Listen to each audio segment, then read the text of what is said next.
Hello everyone, and welcome to Clouds and Territories, Rethinking Space and Power in the Digital Era. Thank you all for being here today. This is the second online seminar in the Alameda Working Paper series.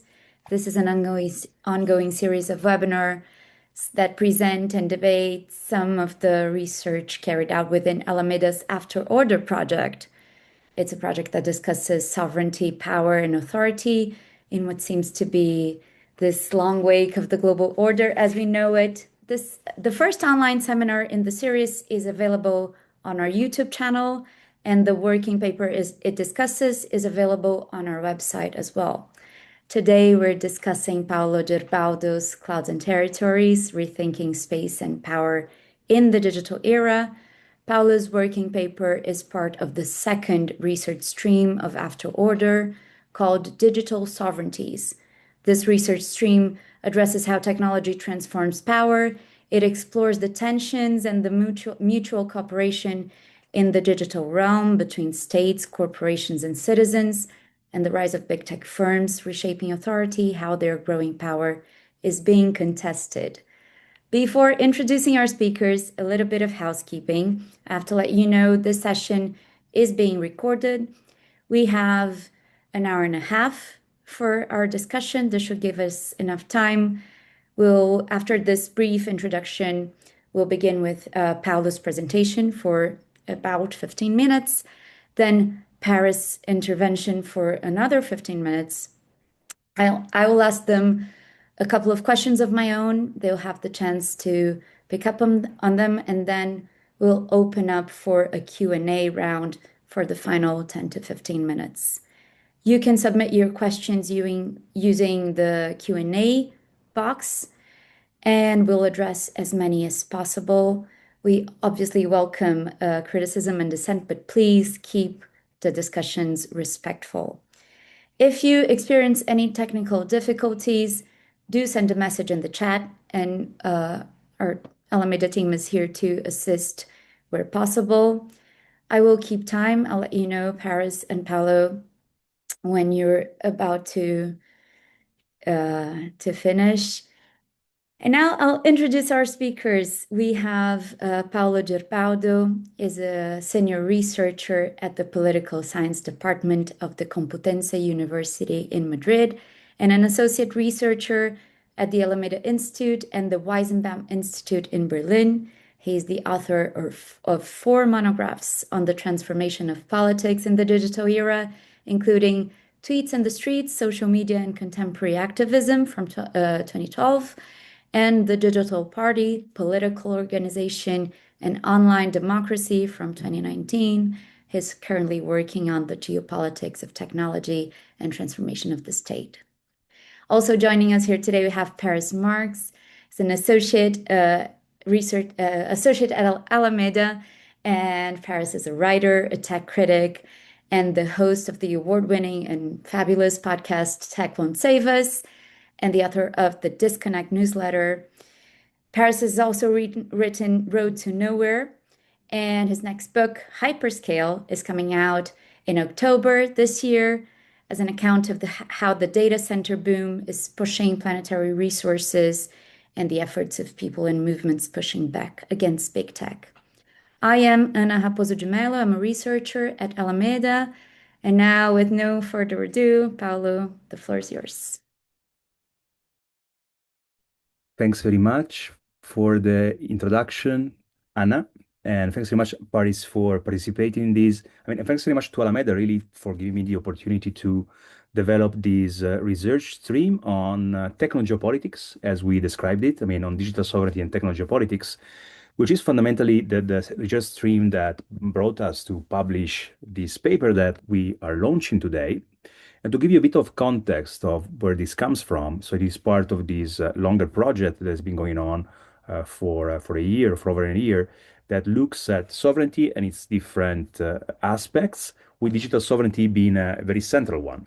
And for this digital sovereignty stream, we publish a number of op-eds from a number of authors like Cecilia Rica, Dario Guarascio, and many more people, Edemilson Paraná, and many other authors on the international news media, on The Guardian, on Tribune magazine, on Jacobin, there were kind of guest appearances on TV, radio, and the purpose was really trying to engage with this growing debate around what digital sovereignty actually is, and trying also to, in a way, clarify the the framework that we use to analyze this, which is in a way at the core of this working paper.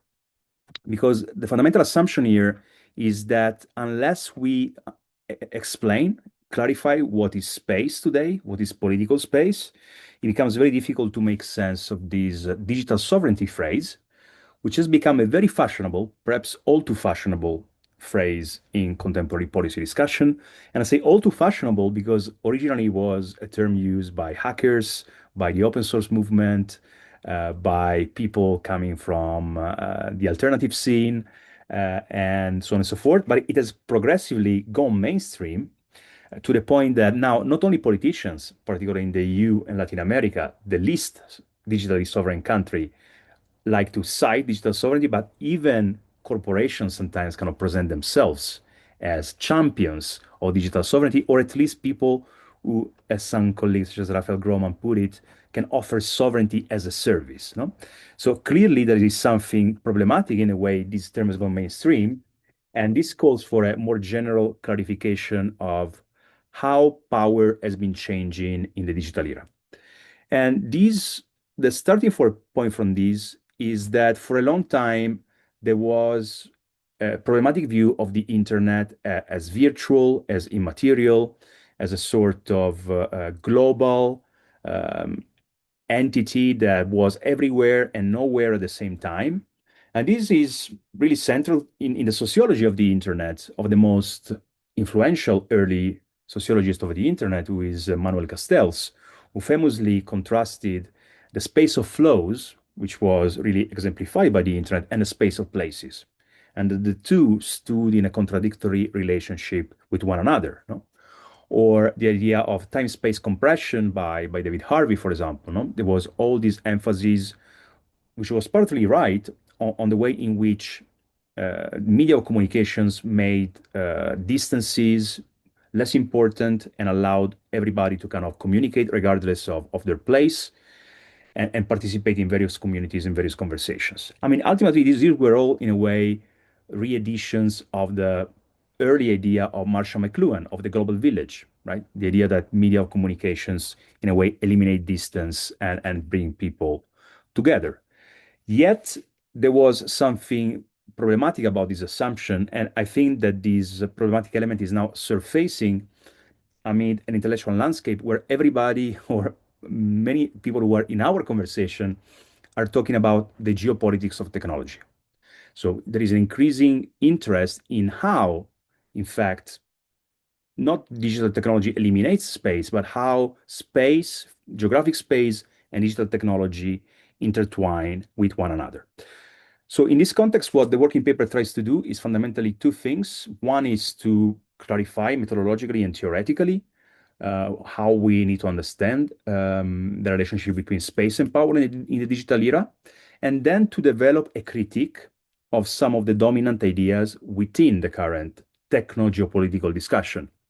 And in particular, what is perhaps the most popular and influential idea of all, which is the idea of the stack, no? As popularized in Benjamin Bratton's book, The Stack, no? Which is perhaps the most influential, or one of the top three, top five most influential books in digital politics of the last decade. No? And so, starting with the first question, I mean, what is this techno-geopolitics or geotechnopolitics? You know, what is this intertwining between um, digital technology and space? I mean, what is remarkable is how basically since COVID, there has been a flourishing of discussion around this issue with a number of books that really try to understand how the internet, the digital infrastructure is not something immaterial or virtual, but is actually very deeply embedded in physical places, in workplaces, around data centers, around material infrastructure, which makes services that appear abstract and in a way placeless, such as AI, actually dependent on these places. Yeah? I mean, one can think about Kate Crawford's Atlas of AI or many other books on AI that reveal this human element behind AI, how AI models are trained by human beings in in offices or places where people are actually working in order to train this model. No? Or we can think about books such as Chip War that look at how the production of microchips and semiconductors, which are the material layer at the base of the internet, is something that is organized around very specific clusters which exist in specific places. Right?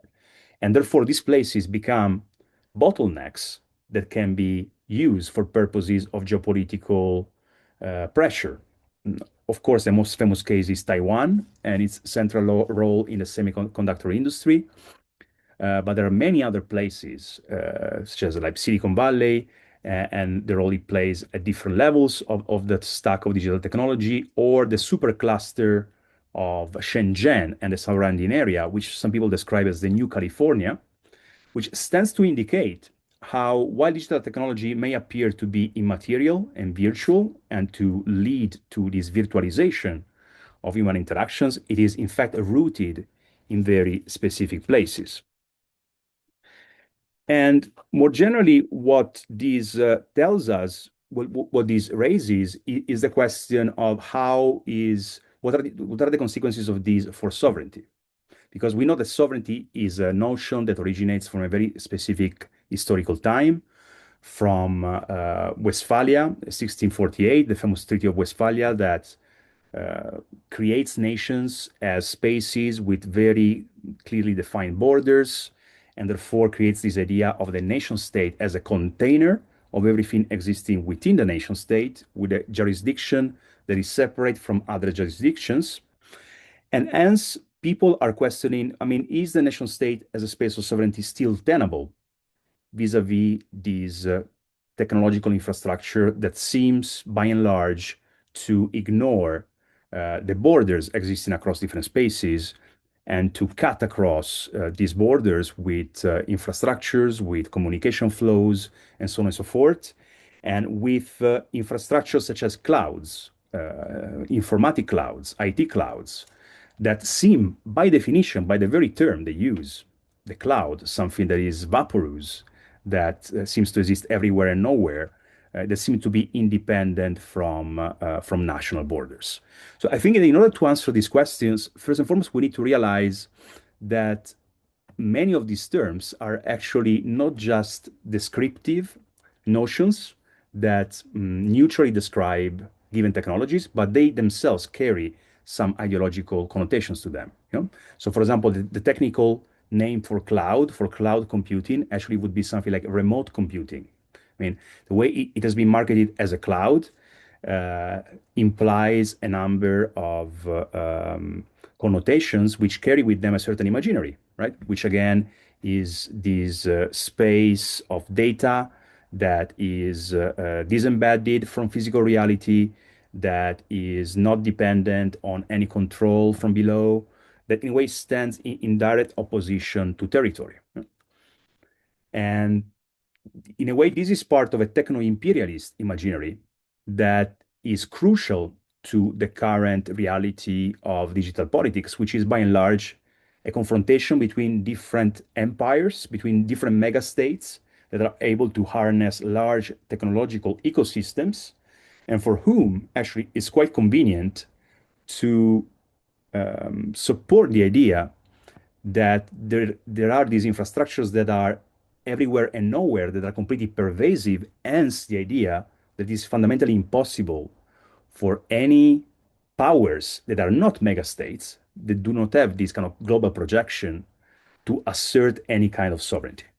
So what I'm saying here is that the imaginary of the cloud, in a way, has an ideological dimension, and that it serves the purpose of pushing people into a position of powerlessness, which is as much material as it is psychological.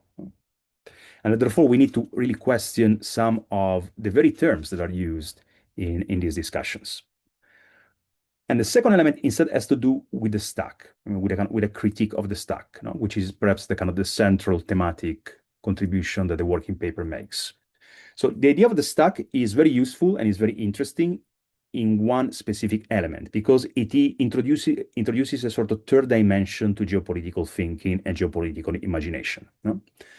Geopolitics, as I describe across the working paper, has this element of geographic determinism, which is useful in certain respects. It tells us about the way in which geography shapes human relationships, mountains, sea asses, and so on and so forth. But then it risks falling into kind of fetishism of geography that doesn't take into account the complexity of human geography and the fact that there are geographic features that are shaped, molded, and transformed through human action. And also, it has this problem that it is basically flat, that it only kind of imagines the territory as having this kind of two dimension. So what the imaginary of the stack introduces is instead the idea that technology adds layers to geography, that there is kind of material layers, more complex kind of hardware layers, software layers, service layers, cloud layers, AI layers, and so on and so forth. And this is actually really useful for our geopolitical imagination to complexify the traditional geopolitical imaginary.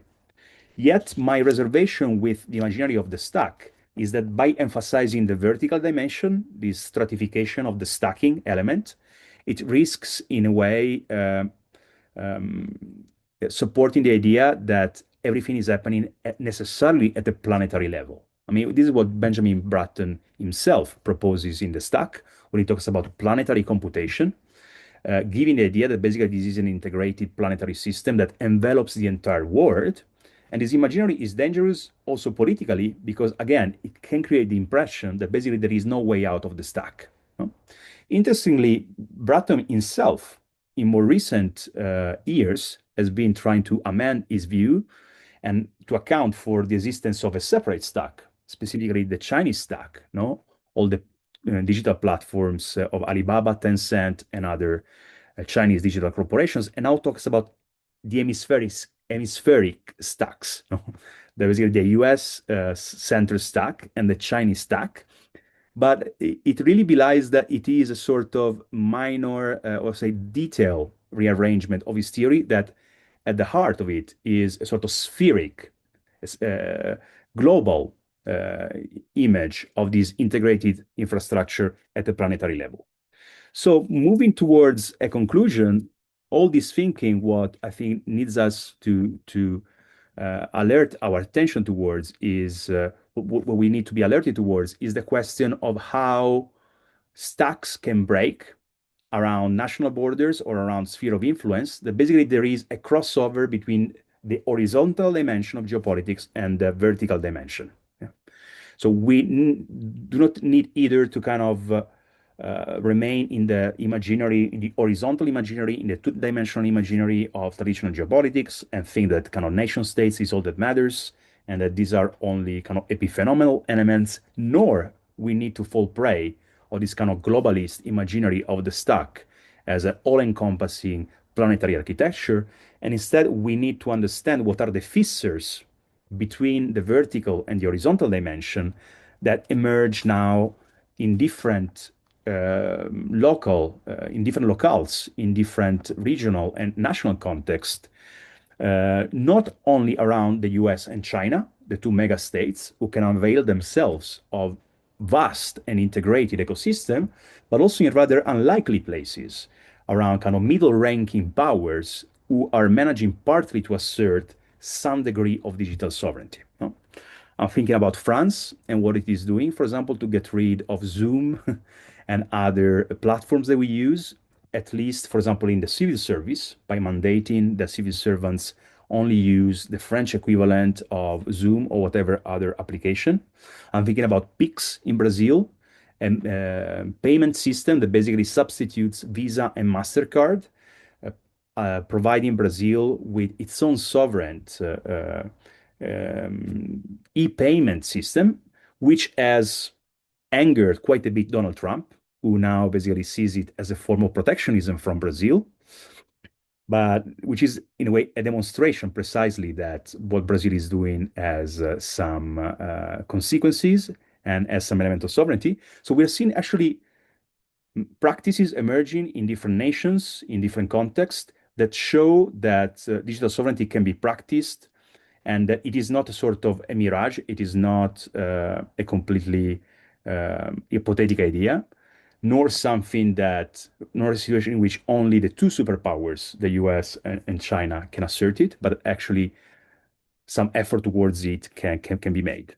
So all in all, I mean, to conclude, the purpose of the working paper is really a call to for a new political imagination, a new geopolitical imagination, where we need to question both the old imaginary of the internet, the network with its idea of decentralization and complete flatness and horizontality, but also we need to question the new imaginaries that have emerged, such as the stack, that somehow sometimes imply a problematic view of the internet as a globally integrated infrastructure, in so doing overlooking the possible lines of rupture and the possible sites of resistance that can emerge within this space.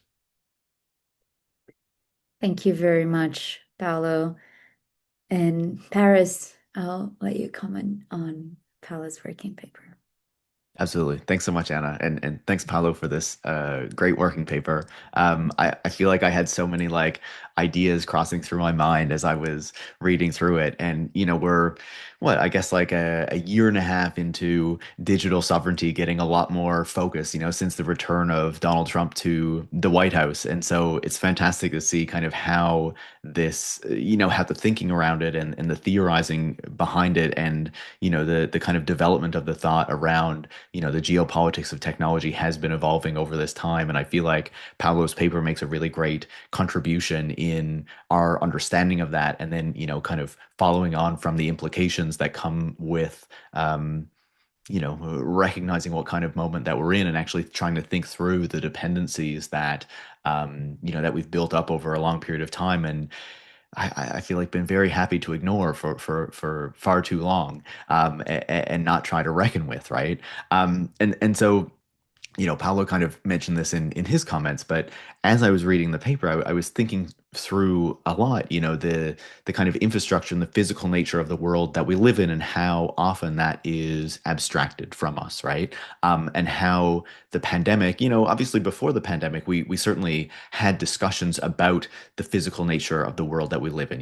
There were discussions around the undersea cables that, make the internet possible and how more of those were being controlled by US tech companies in particular. And certainly we've seen that only expand since then. And even we have seen more recently the United States try to use its power to stop Chinese companies from, kind of building these infrastructures, right? To kind of keep that degree of control over, the digital communications that we partake in. But it really did feel like the pandemic was this moment where the public, was increasingly woken up to the fact that there are these very complex and vast networks that we depend on, with the supply chain crises and seeing how so many products became so much more expensive or so much more difficult to access as a result of, the disruption in these supply chains that we very rarely think about when we go to the grocery store or go to some retail shop, but actually, are essential to the modern lives that we live.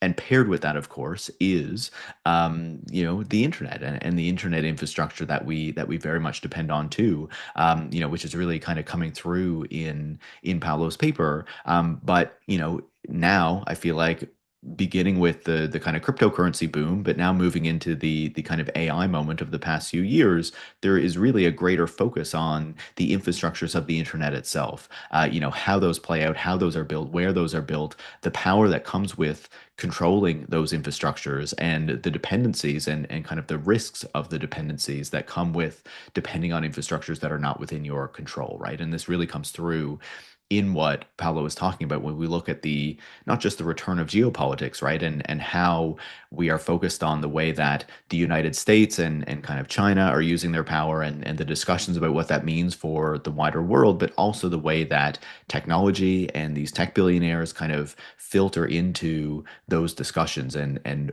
what that is ultimately looking like, and what a digital sovereignty would actually look like in this moment. One of the things I found really valuable about Paolo's paper was thinking through what sovereignty actually means in this moment, right? Thinking through the fact that, okay, we're used to sovereignty referring to territory, referring to states and their control over their territory. But what does it mean at a moment where we also have these technological infrastructures and these services that we are dependent on? And how does that kind of affect the sovereignty that we have? Of course, Paolo was talking about the stack and the concept of that. And it's really fascinating to think through the implications of the dependence on these various technologies, how that impacts the power that states can wield over that territory. And certainly I feel like this is something that has really come to the fore since the Trump moment, right? As I was saying, I think that for some people this has been a concern for quite some time, the dependence on these various technologies, what that means for a state's ability to actually have power over its territory, right, in the way that we would traditionally understand. But now, especially after the United States has become much more open in, championing the fact that its control over these infrastructures does give it power over these other countries in a way that it would do in a more kind of quiet and underhand fashion in the past, that now this kind of emerges into the open for something as something that we need to discuss is part of the reason why digital sovereignty is this concept that is being discussed in so many places. As Paolo discusses in the paper, is very much on the fore of discussions in Europe, in Latin America, and to a lesser degree in other parts of the world as well. I was thinking as I was reading it, we're in this moment now where we're concerned about the stack and thinking through, as Paolo was talking about, the different kind of layers of, I guess, if you think about kind of the verticality of the stack and how that kind of intersects with territory. But even thinking back to decades past and why this wasn't more of a concern before, but you look back into the 20th century and you had states and governments concerned about the dependence on, say, IBM computers coming from the United States, right? And kind of the control and the power that potentially was given to the United States by depending on these particular technologies. And of course, things have evolved immensely since then. Certainly the capabilities of these technologies since that moment. But we're still talking, right now about what that means. And obviously, because the technologies have become so much more powerful, the power that can be wielded by the United States or certainly by China, from the other side, if as people become more dependent on those technologies, grows so much more from that. And for me, as someone who has been looking a lot into data centers the past couple of years, for my book, as Anna mentioned, Hyperscale, which comes out in October, I'll give that plug. But it's really fascinating to see the degree to which these infrastructures in particular have really entered into the conversation, right? I would say if you ask most people a couple of years ago what they depended on, right? What made these technologies possible, most would not even be aware of a data center. As Paolo was saying, this concept of the cloud was certainly something that people have heard of. They knew that their stuff was stored in the cloud, but what actually was the cloud, right? It sounds like this very abstract, this very immaterial thing.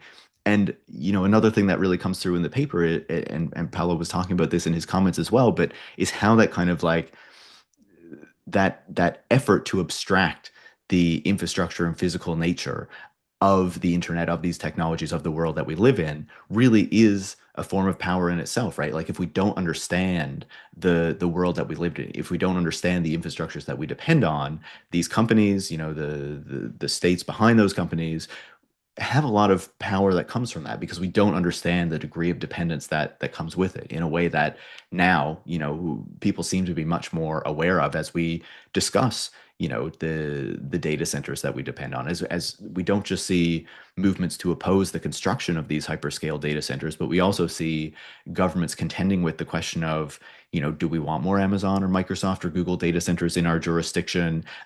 Can digital sovereignty be achieved by depending on these infrastructures, by depending on data centers that are built by these companies, as of course, they're trying to sell us, as Paolo mentioned, Raphael Groman's, paper on this and work on this. But and then the discussion on the other side is like, what would it mean to actually expand more of this locally, right? To build out more of these infrastructures from companies or from the public sector, that is actually sovereign, right? That is actually based in this territory. What comes along with that? How difficult would that be? How can we kind of reorient our thinking around these infrastructures and these technologies in a way that makes all of this possible, right? In a way that actually would allow us to achieve some degree of digital sovereignty through doing this, right? And I think that the way that Paolo lays it out in the paper, where we're not just thinking about territory, but we're also thinking about how these different layers of the digital technologies of the stack per se that we've become dependent on over these years also affect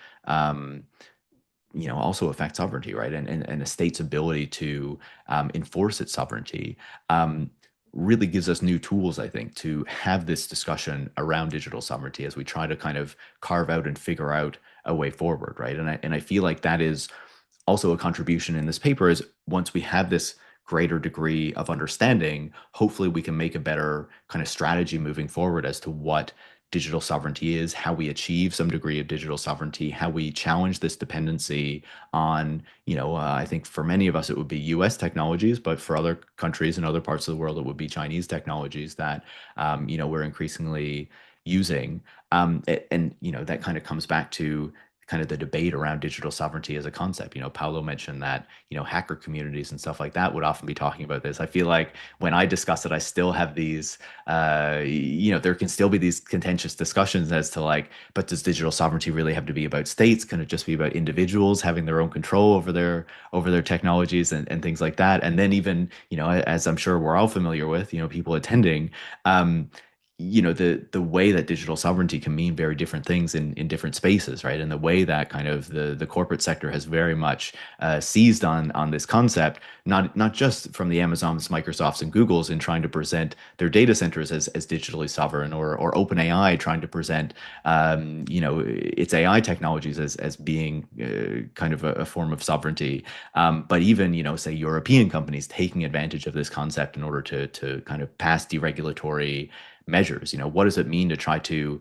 use this concept, if that's possible, in order to present a kind of radically different future that is much more beneficial to, the kind of wide swath of people in the world that is not just saying, how do we replicate these infrastructures in our own territory to try to be more sovereign, to try to exert more sovereignty over that territory, but what does it also mean to kind of shift the thinking around what those infrastructures are to try to make something different. And maybe I would also add that Paolo and I, along with Cecilia Ricap, Cedric Durand, and Edmilson Paranja, collaborated on a paper at the end of 2024 called "Reclaiming Digital Sovereignty" that tried to present some of these ideas. But of course, discussions have certainly evolved since then as well. So yeah, I think Paolo is working on something great here. Obviously, I'm a big admirer of his work, and I think this recent working paper is a really great contribution to the discussions that many of us are having.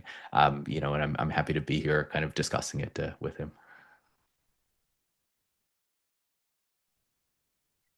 Thank you so much, Paris, for your comments. We have a couple of questions in the chat, but I'll ask a couple of my own questions to the both of you. So let me just time myself to be fair. Paolo, I love that you begin your paper with the Tordesillas Treaty because it throws us back to a moment in history that obviously with its own obvious differences bears some similarities with a moment in time that feels like the verge of a structural and a fundamental change in the way the world organizes itself. And that specific opening leads me to two questions that I would like to ask, and obviously I direct them to Paris as well because they are very broad and go beyond the scope of the paper.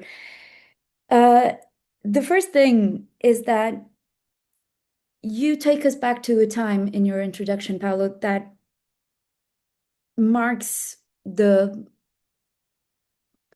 beginning of uh, primitive accumulation of capital. And this inaugurates a time of colonialism, and where colonialism begins to be like a structural organizational system for the development of new technology. And this brings me to the question as that how can we deal with the asymmetries? You've mentioned the differences in structure between the countries that can have technological capacity and the countries that don't. But if we are dependent in such a way, you've mentioned the PICs in Brazil, you mentioned France, and there's regulatory initiatives in Europe. But if we are structurally dependent in this techno-imperialist system, how can sovereignty or digital sovereignty not be an impossibility? Or how can it not be marginal and, you know, always as a barrier holding off imperialism? And the second question is, you've mentioned technology as something that drives political configurations. But you also mentioned that technology is the result of multiple factors that coalesce into a collective agreement towards a predominant choice. This predominant choice has been since the very, beginning of the history of capitalism, and going back to Tordesillas again, the result also of politics and of polities investing and actively making the choices for certain technologies to be upheld and to be the organizational rails of uh, the productive system.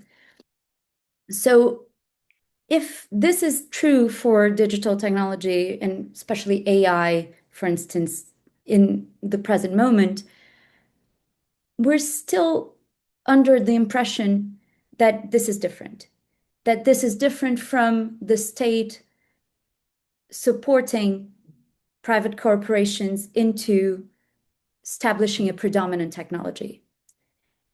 How is this different, and why is this different this time?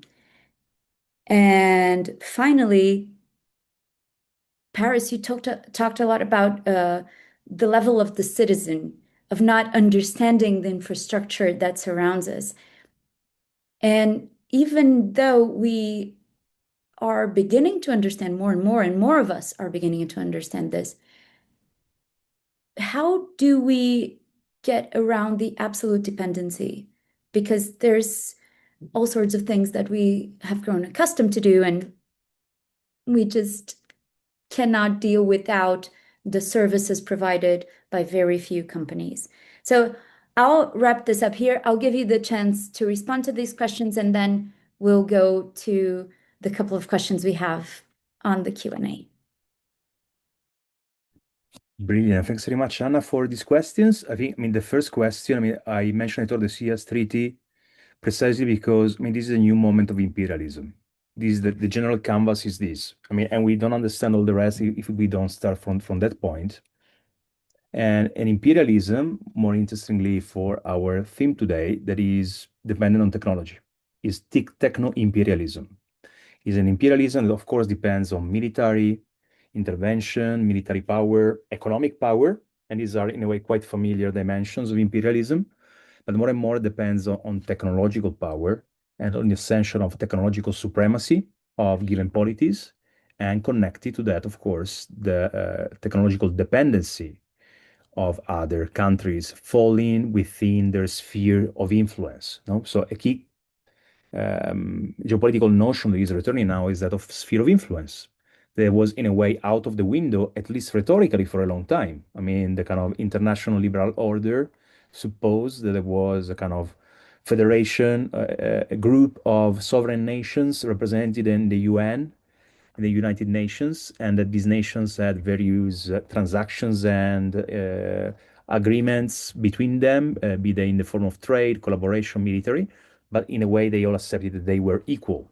Now with Trump, it is asserted very explicitly that the US considers that all the other nations within its orbit are fundamentally vassals if they agree, or enemies if they don't accept being in the sphere of influence. And technology is fundamental there because those very countries don't happen to be just in a condition of military subordination, dependence on the NATO alliance, but also very clearly of technological dependency, precisely on the digital ecosystem, on the platform ecosystem of the very same hegemon, the US. Right? And this is not just a coincidence. It is the product of a very specific political project that is partly, of course, the strategy of the US state and its various apparatuses, and on the other hand, the subservience of the Latin American and European states in particular, as the two continents falling within the immediate sphere of influence, that has basically accepted that, partly because there was a sort of contract of subservience, in a sense that you would expect protection in exchange for subordination. So this is the general canvas there. And in that context, it is important to understand why we are in this situation. So why are we in a situation where 80% of European cloud services are from the US, are from Microsoft Azure, are from Alphabet, are from Amazon, and so on and so forth? Why there is this extreme technological dependency that is not just an abstract, it is a very abstract dependency indeed, because it is your information abstracted from your local machine and placed into potentially kind of tens or hundreds of machines everywhere. And it is though a very concrete dependency because it means that in given geopolitical incidents, moments of tension, or blackmails of any kind, you could be denied access to your very prized data. The data you thought that was yours, your files, your beloved files and folders that you work all your life on, you could be denied that very, very easily. And it is not just hypothetical. We already seen it happening in a pair of circumstances. So on there we see how digital technology is very much a tool of power, where information equals power, because it equals coordination of behavior, coordination of action across space, and coordination of very complex social systems. That if you deny access to that resource, everything basically tumbles down in a domino effect. And then going to the second element is, I mean, what is the escape route here? I mean, I think the one problem of the stack metaphor, because it is a metaphor that comes from computing itself. I mean, for example, the LAMP stack is Linux, Apache, PHP, and so on and so forth. So is the idea that fundamentally you have a compound of a combination of different technologies that can be used and create environments, right? They are kind of environments of sorts where you can create architectures for human behavior, and that they stack together because they combine together. But the problem of the stack and in its stratified and vertical imaginary is that somehow it may lead some people to think that as any stack, you need to start from bottom and go up. There's no way out. And you cannot have a kind of level suspended in the middle, as it were, in between, right? So what would be the bottom? The bottom would be kind of physical. It would be semiconductor. It would be microchips, right? And then you move up one layer, computing systems, blah, blah. In fact, I think the geography of global digital power is much more, what would you say in English, staggered than that, is much more offset than that. Namely, all the different layers are at an angle with one another. They are offset a bit. They are not as clearly stacked as you would imagine from this metaphor. What does it mean? That, for example, for Brazil to assert some degree, and of course, digital sovereignty is always a continuum. we need to be careful not to think it is either or, 100% or 0%. So not even China has 100% sovereignty, nor the US has. No? The US is dependent for photolithography on a firm that is incorporated in the Netherlands, though it is basically not completely a Dutch company. It is a sort of Dutch US company in reality. You know?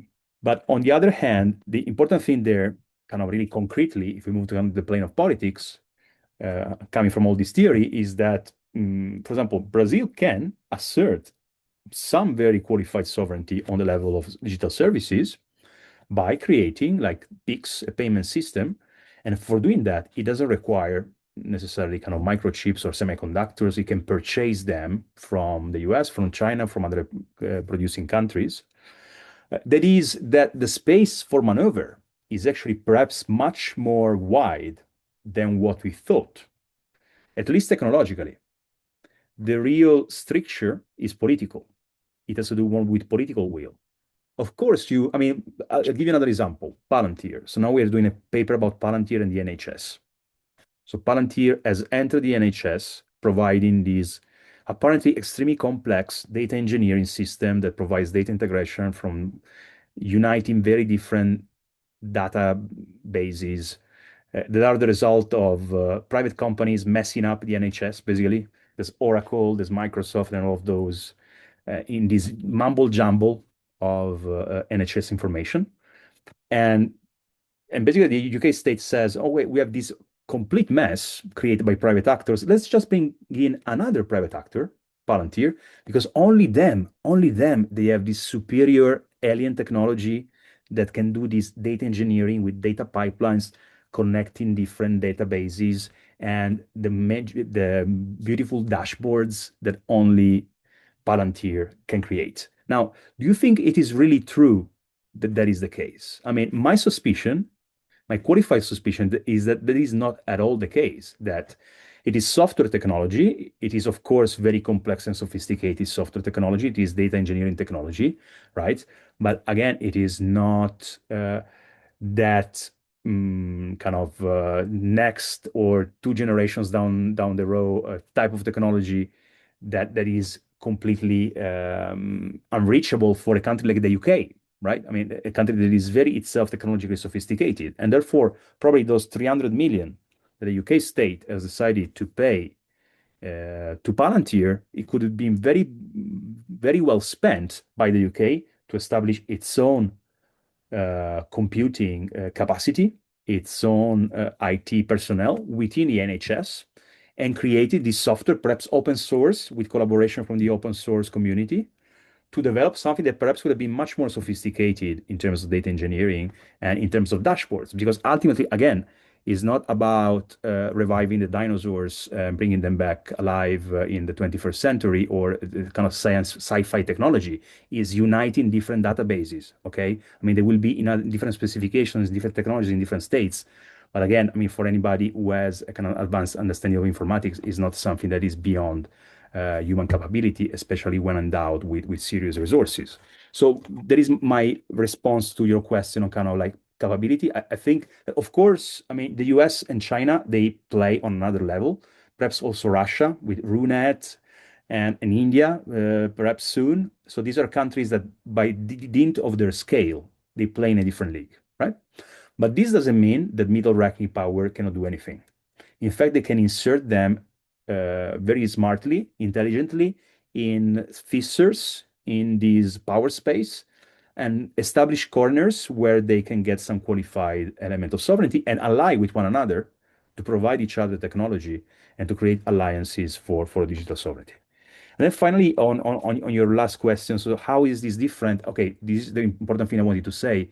I mean, indeed, this is, as Rolf and Schindler, two scholars that are working on this is state platform capitalism. This is a weird mix of platform capitalism and state capitalism.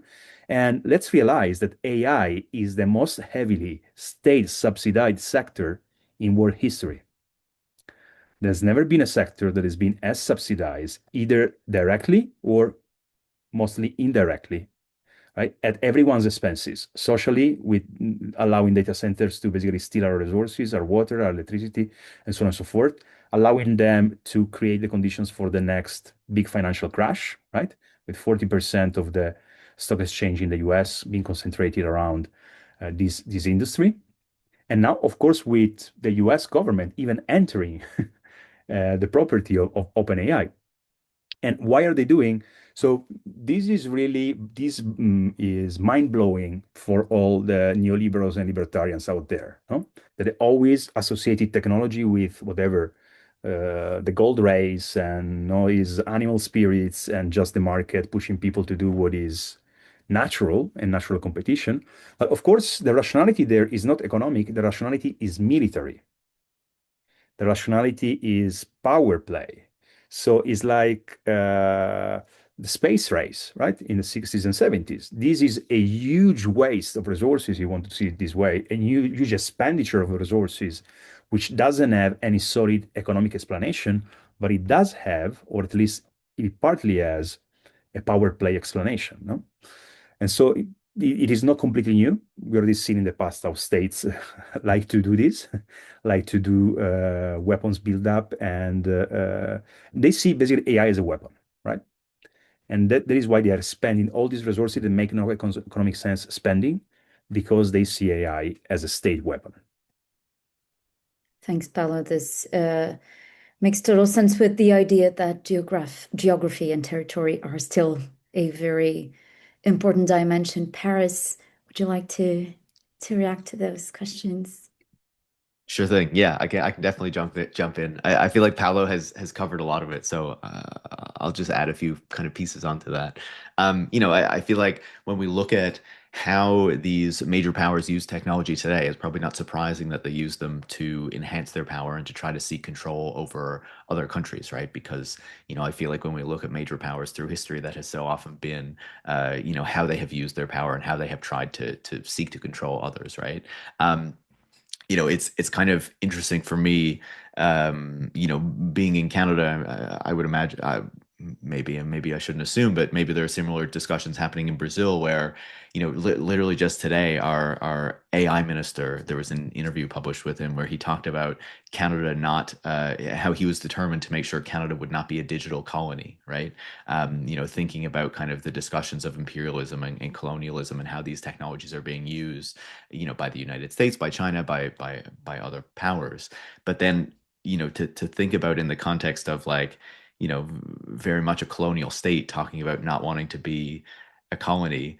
um how do you kind of make that align with, the kind of the ongoing, way that the state uses its own power over people within its own country, of course the indigenous people in Canada, and they're very much not, a part of these discussions on the part of the government as to what these strategies are going to look like.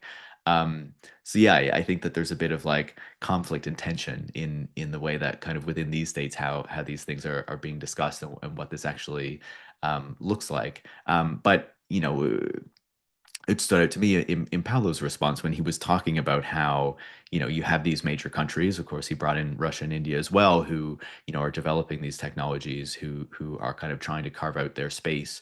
But even when we look at, say, these more, what Mark Carney has called middle powers, and kind of what they have been doing more recently, I feel like one of the kind of tensions and the difficulties in getting this degree of collaboration is that so much of the development of technology is still, so focused on the private sector, right? And even when capacities are being developed locally, the idea is still not just how do we develop something that we can use or that we can collaborate with others on technological systems that are going to, kind of provide capacities for the state, or going to benefit the public, but how is this going to create a company that's going to have a high valuation on the stock market and create a lot of additional economic activity?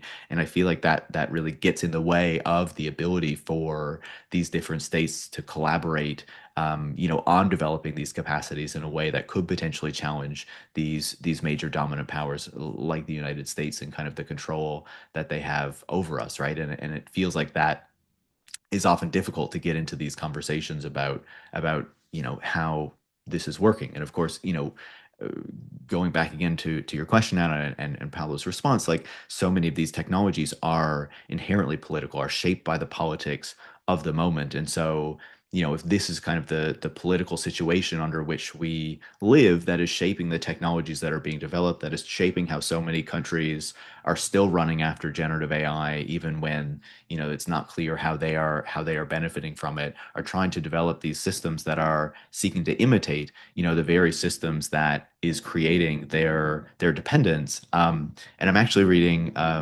Thomas uh, Decazer's book Techno Negative right now, where he gets into kind of the history of refusal of technology, right?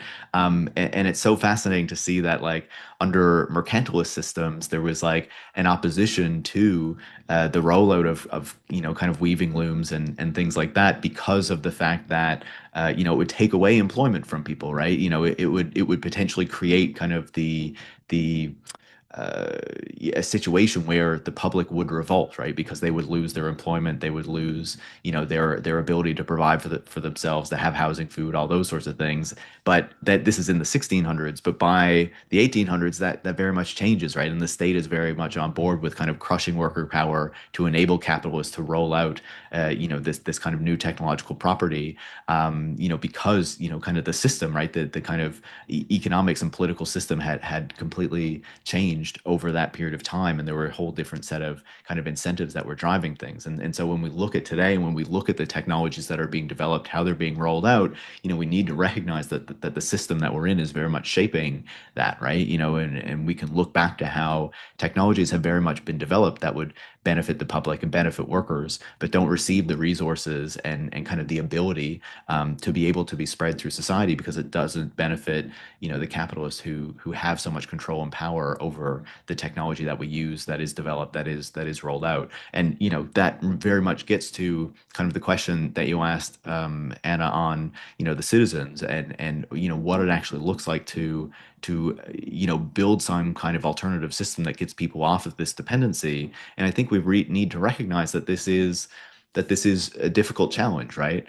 Because on the one hand, that there's a certain system that has been created over the past couple of decades or so that has provided a certain degree of benefit and convenience to people, that would be difficult to get many of them to give up without providing some degree of alternative that is kind of offering some degree of uh, you know equivalent benefit to their lives, right?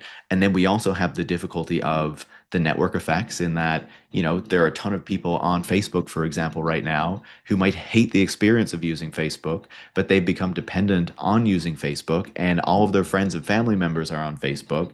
And if you pull them out of that, immediately their social network shrinks, or at least feels like it shrinks immediately, because all of these people who you previously had access to are now no longer there, right? So how do you like solve for that, right? How do you provide some alternative? How do you kind of transition people away from that?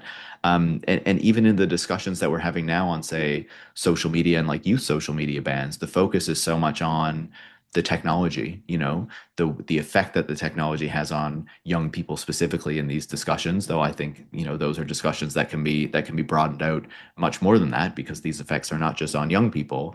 Um, but it's so much on how the technology is affecting people, how we kind of limit people's access to that technology or get them off of it. And it's so much less about, and very rarely in these discussions is it about what is the society in which these people live that encourages them to be spending so much time on these platforms. If young people are on social media too often, why is the focus not on giving them like actually physical spaces, opportunities, youth clubs, community spaces where they can actually come together and do something else, so that there's less incentives to be on your phone in the first place, let alone without a ban, right? And this kind of speaks to something bigger. And so, I think that there needs to be a conception on the one hand of the fact that, yes, we have this system that has been created, that has created a dependency. Certainly, we've been talking about kind of like on the state level, right? The state's dependence on certain infrastructures and services, but even on the individual level, right? A degree of dependency on these particular services and technologies that we're used to using in our everyday lives. What does it look like to actually challenge that, to develop something different, to actually motivate people to move to that alternative. And I think part of the difficulty, again, comes back to what I was saying, is the economic and social system within which we live that creates incentives to be on these sorts of platforms, that live in the way that we do, where, we're so stressed for time that we look for these kind of technological conveniences that seek to make things more, or at least that promise to make things more efficient, more convenient, save you time, those sorts of things. Whether they do in practice is a whole other discussion. But again, it comes back to kind of the way that we live, the system that we live in, that not just shapes the technology, but that also shapes, how we respond to the technology, the types of lives that we live, and how they become kind of intertwined with the technological systems that we've been given. And so challenging that also, I would argue, means changing, kind of a broader system, which makes it not as easy as a task to undertake, unfortunately. But I think that is ultimately how you have to achieve it. Thank you so much, Paris.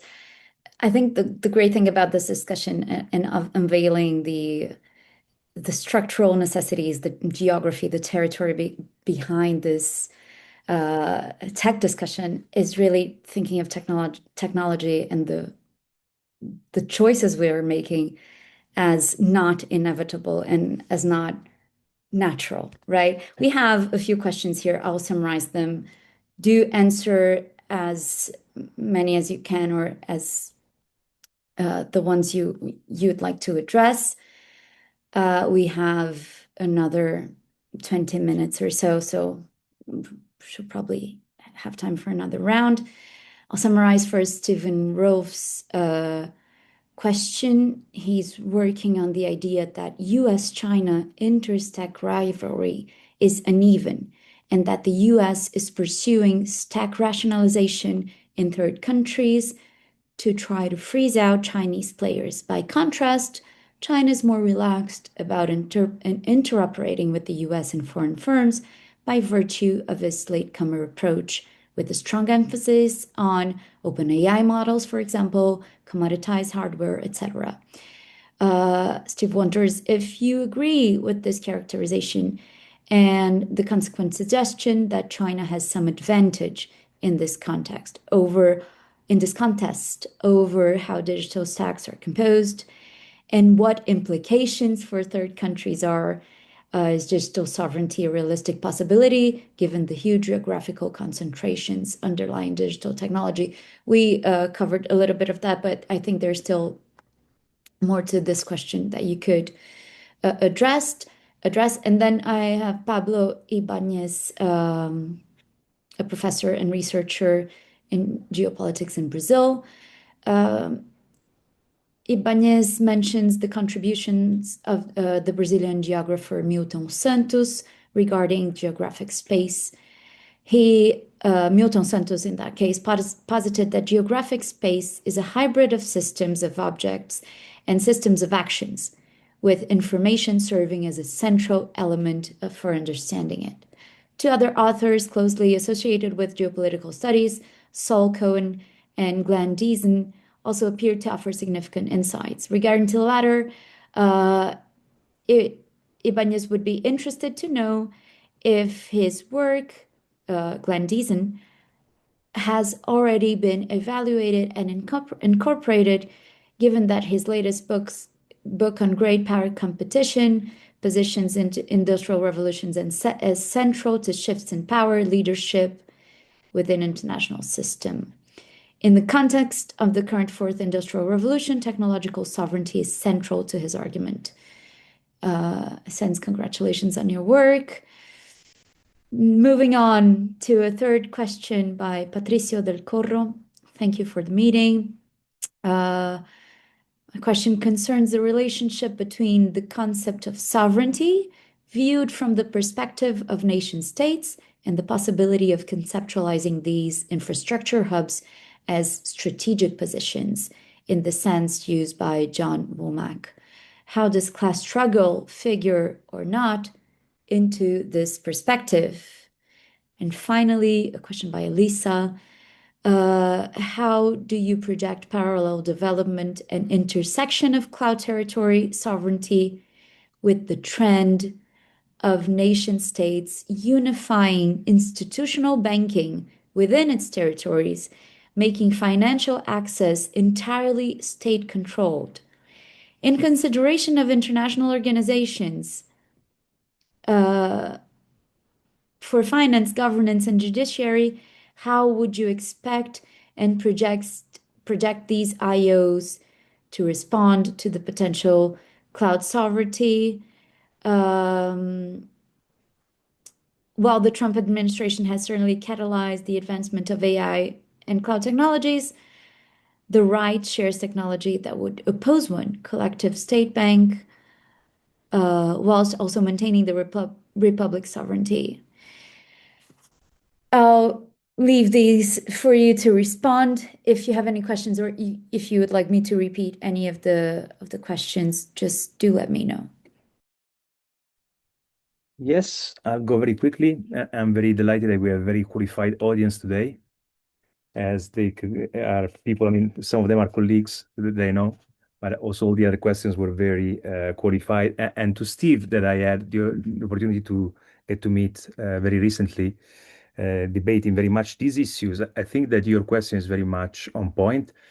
And indeed, the US and China had two very different geopolitical strategy and techno-geopolitical strategies to them, which I think also bespeaks their kind of position in their current kind of curve of development and hegemony, where the US, at least the US under Trump, is in a way internalized that it is on the defense and that it is in a way declining, and that somehow it is trying to manage decline, though it makes a lot of noise, no, but ultimately it is in a way noise that is designed more to obfuscate this reality of tactical retreat, while China, in a way, appears much more, I would say, self-confident, and in a way, geopolitically, it has curiously become the main flag bearer of globalization. I mean, if you reread Xi Jinping's writings, if we read China's kind of official documents, we see in all of them a kind of very strong defense of globalization,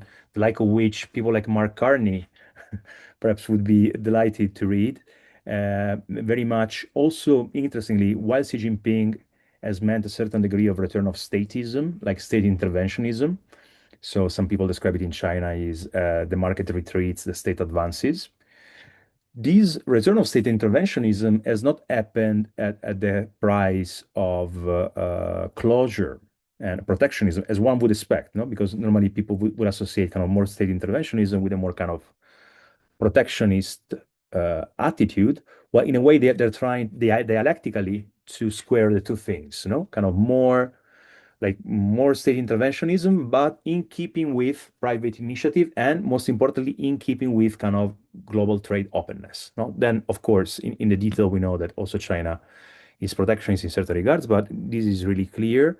And I think indeed that this also applies more specifically to the technological world. Now it is the states more that acts as a sort of defensive. I mean, we became accustomed to think of China as the power that technologically walls off the internet, that splinters the internet, that creates its own enclosures, a bit like, you know, in resemblance to kind of the first Cold War, where, you know, like the Berlin Wall, you know, the Great Firewall. While now, in fact, China looks more interested in this strategy, indeed, of open AI models and trying to get as many countries as possible to adhere to these models, which indeed is a very disruptive strategy for the US proprietary AI systems. Because if you offer AI models that can be offered for free or at a very cheap price, then paying a fortune for tokens, which is the very basis of profitability for these huge companies and their huge investments, becomes questionable. And I think this is a very big chink in the armor now of US AI. So indeed, I do very much agree with your analysis. And then from the Brazilian colleague, I mean, I didn't know this author, but it looks very fascinating. And I know that in Brazil, there's a lot of kind of geographic thinking that try to come to grips precisely with this kind of hybrid character of culture, space, and technology. So I would be very interested in knowing more about that. And Milton Santos, yeah, you said was the name of the author. And then the other two interventions, they were also kind of offered very useful insights for some summer readings, perhaps, to bring to the beach a more kind of geopolitical readings and technopolitical readings that we can read to inspire ourselves further. But also because they are not that hard to find these days, because anything you read in geopolitics is technopolitical, and anything you read in technopolitics is geopolitical. But it is always good to get more suggestions on these. And yeah, I mean, indeed, I mean, strategic positions, formal access. I think that really many questions and many terms that we use in geopolitical thinking, like borders, delimitation, access denial, and so on and so forth, are being recast in the digital space, where technology becomes a sort of material surface where these processes are taking place. Thanks, Paolo. Paris, please go ahead. Absolutely. And apologies if you can hear some construction noise in the background. I have construction going on behind my house. Um, yeah, I think those are really interesting questions. I probably don't have things to say on all of them. On Stephen's question around kind of the Chinese versus U.S. stacks, and kind of picking up on what Paolo was saying, I don't think it's very surprising that the Chinese approach is different, right? Because the United States is kind of the dominant player at the moment, and that means that it has been able to approach this through a particular direction for quite a long time.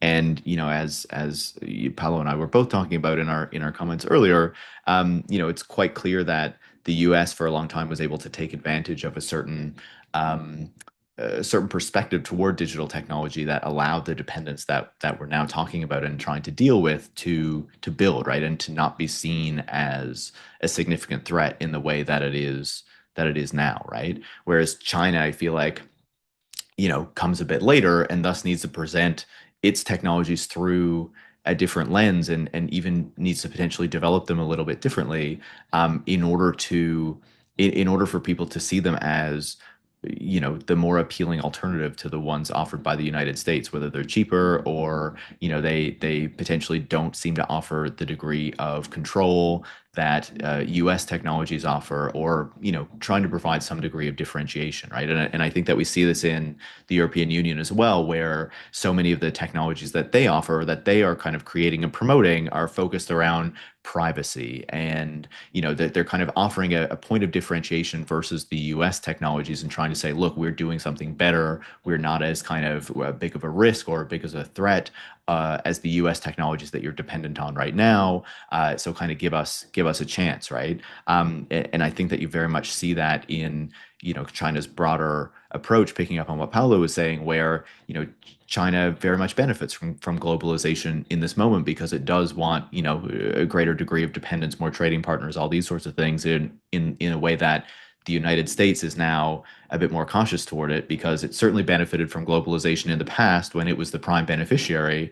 But now that it has another kind of major power that is moving in on its turf, it wants to kind of reverse globalization and to go back to blocks, because it wants to keep the control and the power that it has over different countries or areas of the world, right? As it sees that power and that influence eroding, which also goes to Pablo's point on kind of China previously being, a site of that we associated with an enclosed internet, and certainly we still see that to a certain degree today. But I think that one of the mistakes of the way that was theorized in the past, not to say this is a mistake that Paulo made, but in the way that it was discussed in kind of common discussion of the Great Firewall, was to see it as this kind of censorship measure solely or primarily, rather than a kind of a political economic measure in order to develop the capacities of the Chinese tech industry, right? And of course, those walls started to come down as the companies became more kind of globally competitive.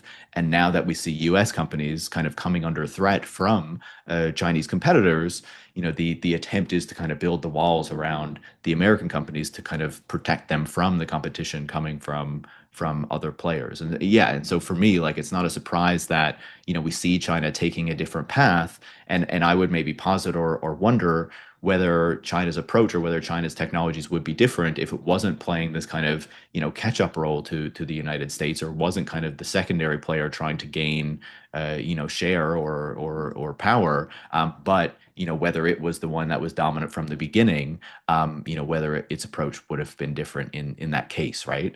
And so yeah, I guess that's kind of how I see that.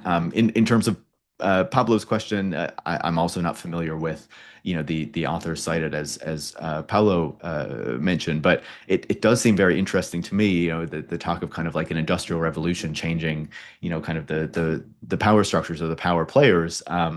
Is that I guess we see that to a certain degree, but it's one of the things that is fascinating to me, I guess, about the moment that we're in right now, is actually seeing this convergence to a certain degree between kind of like the tech billionaires and the major tech companies, and the major fossil fuel companies of that we would have kind of associated as being previously dominant in that there, we have seen this collaboration in the past through the attempt to sell cloud services to the major fossil fuel companies to make their businesses more efficient and things like that. But now we're in this moment where the tech companies are seeking to build out these AI systems and these massive data centers around the world, and are increasingly just being open about the fact that they need fossil fuels in order to power this build out. We see fossil fuel executives talking about data centers as a growth industry. Certainly, we've seen that in Canada and in many other countries. And so, kind of like the kind of intertwining of the interests of these two industries is rather yeah, fascinating to me on that front. And I don't know if that intersects at all with what that author was writing about that you mentioned, but yeah, it's certainly something that came to mind as I was reading your question. Certainly the other two also very fascinating questions, as Paolo was saying. I'm not sure I have as much to add on those points though.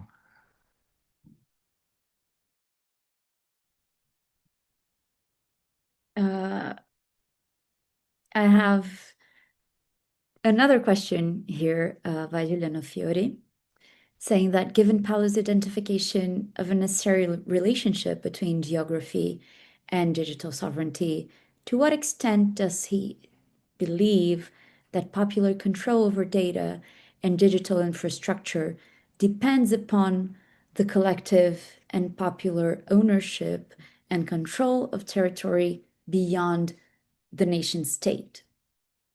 And if I may, I'm going to add a very quick question of my own that I think relates to that, which is to what extent is this agreement of mutual investment that you've mentioned, Paolo, before, between these companies and technological military complex, where does this cooperation end? How far goes the common interest? We have another 10 minutes or so. So if you both would like to answer those questions and wrap up with your final remarks, that would be great. Yes. So this is a fascinating question that is more generally also as a bearing on what is sovereignty. And something remarkable, and I think that we also discussed more generally in the project on sovereignty at Alameda, it has to do with the fact that we have seen this proliferation of sovereignty-themed concepts over the last decades that are really interesting. I mean, like it's energy sovereignty, there's food sovereignty, now, of course, digital sovereignty, technological sovereignty. There was a very big discussion in the 70s about technological sovereignty that then disappeared in the 80s because of globalization.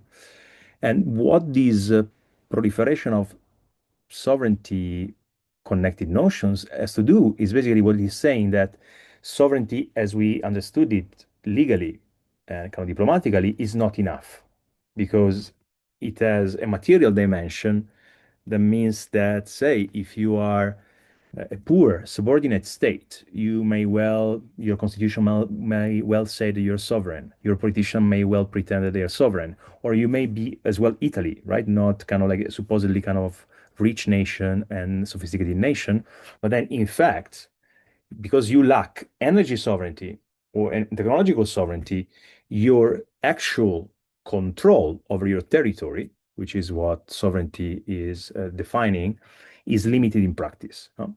So I think this is really interesting, and ultimately it is a matter of realism. What all these themed sovereignty themes phrases are bringing to us is an element of realism.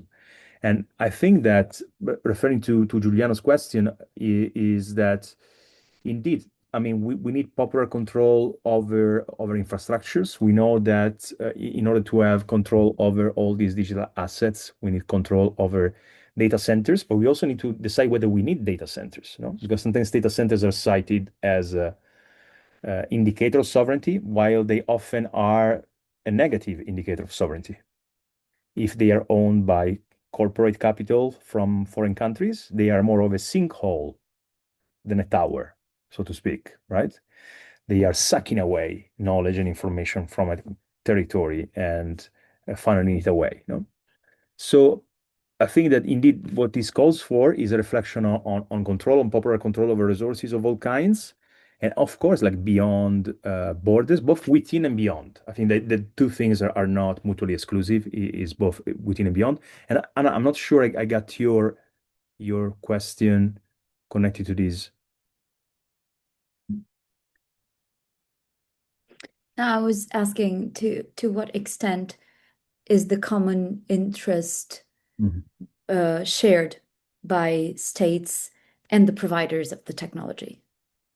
Mhm. I mean, to a very little degree, I think. I think what we come to realize is that these companies are not just companies; they are arms of the state. They always were, and now more than ever. Of course, they always had their profit motive, their business logic, but they are more. They were enabled by the state, and this has also been theorized by people like Alex Karp. Silicon Valley went away from the state, and now it's coming back. No, is not even something that is happening, say, under cover. Is something that is explicitly kind of celebrated, no?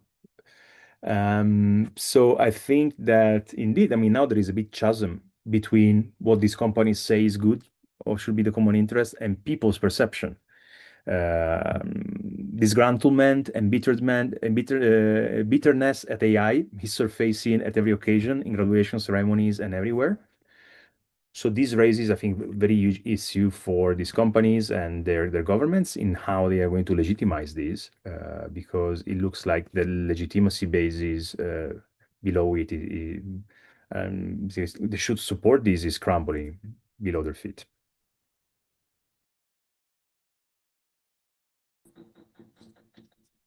Yeah, I can just add a bit to what Paolo's saying there. I think, on the question of kind of popular control and ownership and things like that, like I think that this is part of the discussions that we need to be having about what this infrastructure is actually going to look like, or look like. What does a sovereign infrastructure, an infrastructure that is different, look like? Picking up on what Paolo was saying, there is the approach where we just kind of replicate what was there and kind of do it the same way that Silicon Valley has done it, but within our own borders. Or there's the approach that actually looks at doing something very, very different and kind of interrogating. Do we need data centers, or what kind of data centers do we need? How do they look? What technologies are they powering?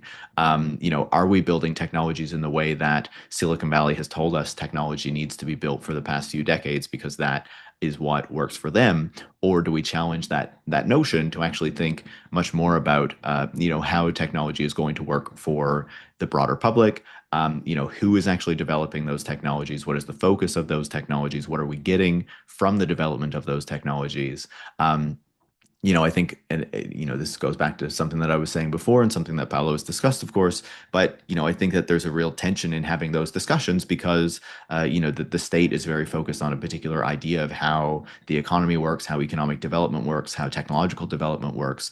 That is very much in conflict with thinking about a different way of doing things, thinking about ownership in different ways, thinking about different means of different structures of technological development, because of one, the systems and that they depend on, but also because of the notions and ideas that we have kind of accepted for the past number of decades, which I think makes that important discussion to try to push, as there is this interest in sovereignty and in reducing this dependence, to make sure that the solution isn't simply presented as replicating Silicon Valley within our own borders, but actually doing something very different with very different outcomes and very different goals. On the question of tech and military cooperation and that whole discussion, I'm completely on the same page as Paolo on this, right? These companies have been long connected to the U.S. government, and I think one of their successes was, making those ties, those linkages harder for people to recognize, right? We can look back to the 50s and 60s and 70s and see, these very clear ties. But when we enter the personal computer era, and certainly the internet era, they do a really good job of abstracting the relationship between the companies and between the state, right? And have an explicit message about their kind of libertarian nature and how they are counter to the state and pushing back on this, and picking up kind of on the John Perry Barlow kind of notions of cyber libertarianism. When you look at it, the collaboration is always there. You consistently have the U.S. state, pushing for the interests of the tech companies in other countries, something that is just very out in the open today.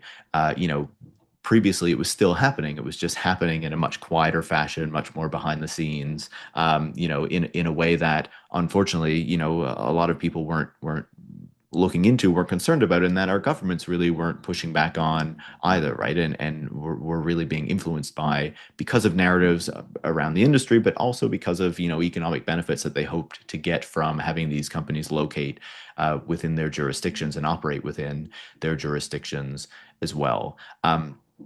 And so, I would say, unfortunately, it's this kind of like belated recognition or broader recognition of the power that they have and how they're acting. But at least we've gotten to this point now where we can have these discussions out in the open, and we can actually try to figure out how we contend with the ramifications of this very close relationship between, certainly, obviously we often talk about the U.S. tech companies and the U.S. government, but of course we see this in China as well, and in other countries where this kind of a sector and these relationships exist.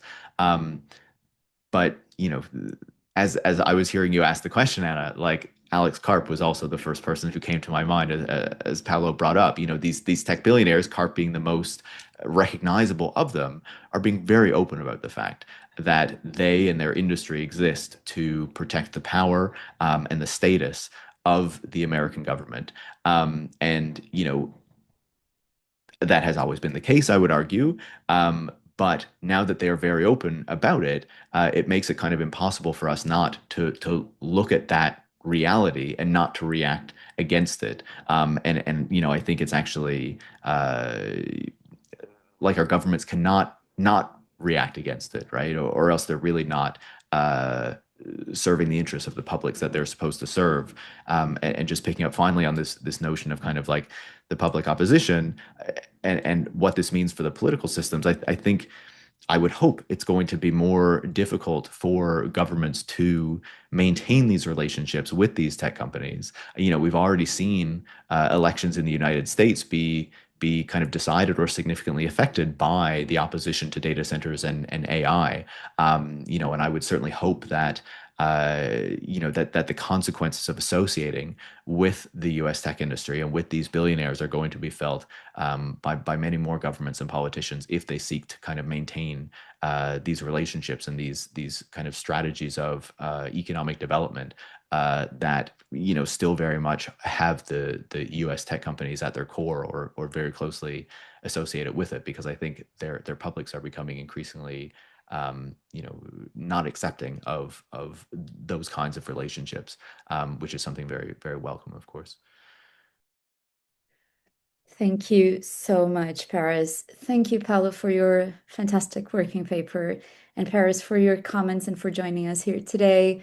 This is a conversation that won't be exhausted in 90 minutes, certainly, but it was a great one. And to you in the audience, thank you so much for joining and for participating, for asking your questions. Please do sign up to our After Order newsletter, where we'll be sharing the articles and podcasts from the series and information about other webinars coming up. A recording of this event will be shared just after the session with all participants. And we do appreciate your time and hope to see you in future events. Thank you very much once again.